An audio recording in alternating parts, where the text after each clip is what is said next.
Ik ben ambassadeur van de Vastelovend, omdat ik een vastelovensgek ben.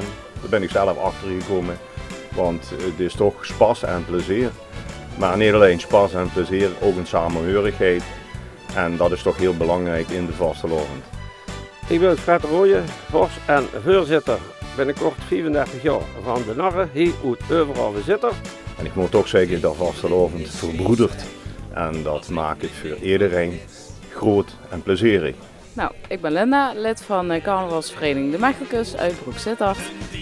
Volgend jaar bestaan wij 1 keer 11, dus dat is heel bijzonder en al helemaal als damesvereniging. Ik ben ambassadeur van de Vastelovend, omdat ik het ontzettend belangrijk vind dat dat stukje Limburgse cultuur blijft blijven.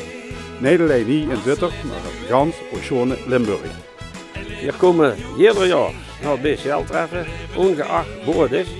En we hebben dus juist met Linda afgesproken dat ze ook dit jaar met ons met de bus naar Blierik kennen. Maar we weten dat Blierik toch wel het stadje van lol en plezier is. En daar willen we natuurlijk zeker de 20 november als afvaardiging van Zitter van de partij zijn. Veel succes!